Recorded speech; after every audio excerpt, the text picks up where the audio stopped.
Hello friends, welcome to C online classes. Friends, आज हम current affair में महात्मा गांधी जी के बारे में बात करेंगे। इसके साथ साथ हम इनके द्वारा चलाए गए आंदोलन और इनके द्वारा जो सामाजिक कार्य किए गए उनके बारे में भी बात करेंगे। महात्मा गांधी की बात करें तो 2 अक्टूबर 2021 को महात्मा गांधी की 152वीं जयंती मनाई गई और इस अवसर पर प्रधानमंत्री नरेंद्र मोदी जी ने इन्हें श्रद्धांजलि अर्पित की।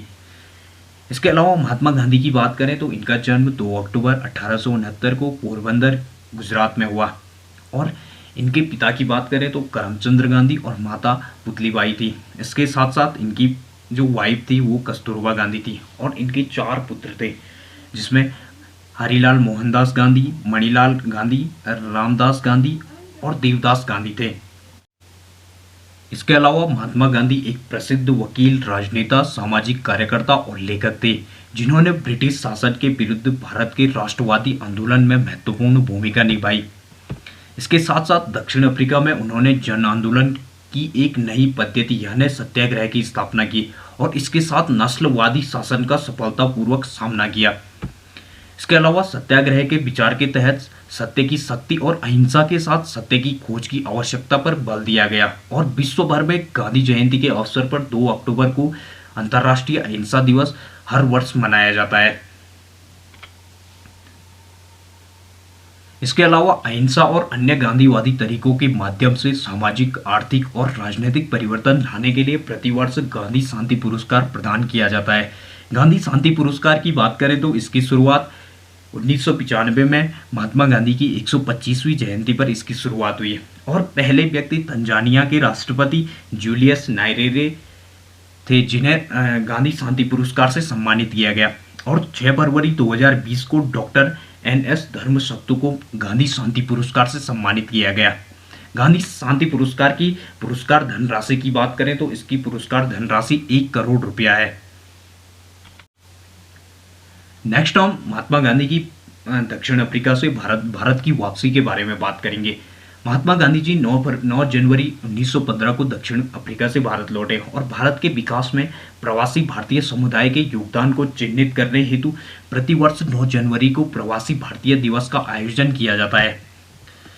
इसके अलावा भारत में महात्मा गांधी जी ने उसके बाद सत्याग्रह आंदोलन शुरू किए। इस महात्मा गांधी का मानना था कि अहिंसा का धर्म भारतीयों को एकजुट कर सकता है, इसलिए 1916 में उन्होंने किसानों को नील की खेती के दमनकारी प्रणाली के खिलाफ संघर्ष करने के लिए प्रेरित करने हेतु बिहार के चंपारण की यात्रा की। इसके साथ साथ 1917 में गुजरात के खेड़ा जिले के किसानों का समर्थन करने हेतु एक सत्याग्रह का आयोजन किया गया और फसल खराब होने और प्लेग की महामारी से प्रभावित खेड़ा के किसान राजस्व का भुगतान नहीं कर सके और राजस्व वसूली में कुछ छूट देने की मांग कर रहे थे। इसके अलावा वर्ष 1918 में कपास मिल श्रमिकों के बीच सत्याग्रह आंदोलन हेतु वे अहमदाबाद गए। नेक्स्ट हम रॉलेट एक्ट के बारे में बात करेंगे। वर्ष 1919 में महात्मा गांधी ने प्रस्तावित रॉलेट एक्ट के विरुद्ध एक राष्ट्रव्यापी सत्याग्रह शुरू करने का फैसला किया। इस एक्ट की बात करें तो इसके तहत सरकार को राजनीतिक गतिविधियों को दबाने के लिए उच्च शक्तियां और 2 वर्ष तक बिना किसी मुकदमे के राजनीतिक कैदियों को हिरासत में रखने की अनुमति दी गई थी। 13 अप्रैल 1919 को कुख्यात जलियांवाला बाग हत्याकांड की घटना ने हिंसा को फैलते देखकर महात्मा गांधी ने आंदोलन को वापस ले लिया। नेक्स्ट हम असहयोग आंदोलन के बारे में बात करेंगे। सितंबर 1920 में कांग्रेस के कलकत्ता अधिवेशन में महात्मा गांधी ने अन्य नेताओं को खिलाफत और स्वरोजगार के समर्थन में एक असहयोग आंदोलन शुरू करने की आवश्यकता के बारे में आश्वस्त किया। इसके अलावा दिसंबर 1920 में नागपुर में कांग्रेस के अधिवेशन में असहयोग कार्यक्रम को अंगीकार किया गया और फरवरी 1922 में चौरी चौरा कांड के बाद महात्मा गांधी ने असहयोग आंदोलन को वापस लेने का फैसला किया। नेक्स्ट हम नमक मार्च के बारे में बात करेंगे। वर्ष 1930 में गांधी जी ने घोषणा की कि वे नमक कानून को तोड़ने के लिए एक मार्च का नेतृत्व करेंगे और उन्होंने साबरमती आश्रम से गुजरात के तटीय शहर दांडी तक मार्च किया, जहां उन्होंने समुद्र के किनारे पाए जाने वाले प्राकृतिक नमक को इकट्ठा करके और नमक पैदा करने के लिए समुद्र के पानी को उबालकर सरकारी कानून तोड़ा। यह घटना सविनय अवज्ञा आंदोलन की शुरुआत को चिन्हित करती है। नेक्स्ट हम सविनय अवज्ञा आंदोलन के बारे में बात करेंगे।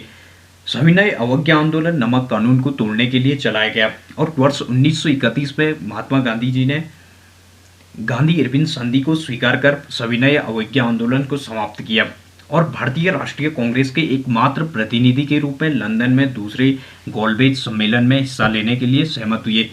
लेकिन लंदन से वापस लौटते ही महात्मा गांधी ने सविनय अवज्ञा आंदोलन को फिर से शुरू किया और 1 वर्ष से अधिक समय तक यह आंदोलन जारी रहा, किंतु 1934 तक इसने अपनी शक्तियां खो दी।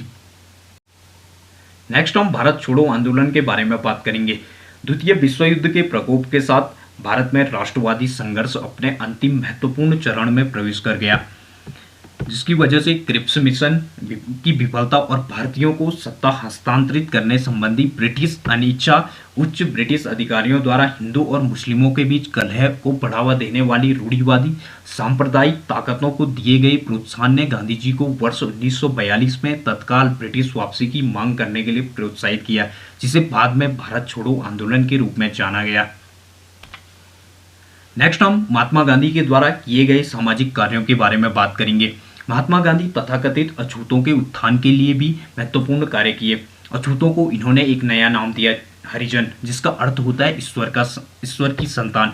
इसके अलावा सितंबर 1932 में डॉक्टर भीमराव अंबेडकर ने महात्मा गांधी के साथ पूना समझौते पर बातचीत की। इसके साथ साथ आत्मनिर्भरता का उनका प्रतीक चरखा भारतीय स्वतंत्रता आंदोलन का एक लोकप्रिय चिन्ह बन गया। इसके अलावा महात्मा गांधी ने लोगों को शांत करने और हिंदू मुस्लिम दंगों को रोकने के लिए भी महत्वपूर्ण भूमिका निभाई, क्योंकि देश के विभाजन से पहले और उसके दौरान दोनों समुदायों के बीच तनाव काफी बढ़ गया था।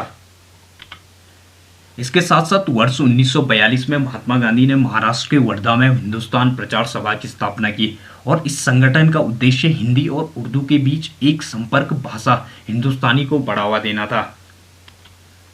इसके अलावा महात्मा गांधी ने 2 महत्वपूर्ण पुस्तकें लिखी। इसमें हिंदू स्वराज हो गया और सत्य के साथ मेरे प्रयोग आत्मकथा। इसके साथ साथ महात्मा गांधी की मृत्यु की बात करें तो 30 जनवरी 1948 को नाथूराम गॉडसे ने महात्मा गांधी को गोली मारकर उनकी हत्या कर दी और हर साल 30 जनवरी को देश भर में शहीद दिवस के रूप में मनाया जाता है। इसके अलावा महात्मा गांधी जी को राष्ट्रपिता करके भी संबोधित किया जाता है और यह सबसे पहले राष्ट्रपिता महात्मा गांधी जी को सुभाष चंद्र बोस ने संबोधित किया था। इसके अलावा महात्मा गांधी को बापू भी कहा जाता है और इसके साथ साथ महात्मा गांधी को महात्मा की उपाधि रविंद्रनाथ टैगोर ने दी थी। फ्रेंड्स, इस प्रकार के वीडियोस देखने के लिए हमारे चैनल को सब्सक्राइब करें, वीडियोस को लाइक करें, शेयर करें। Thank you.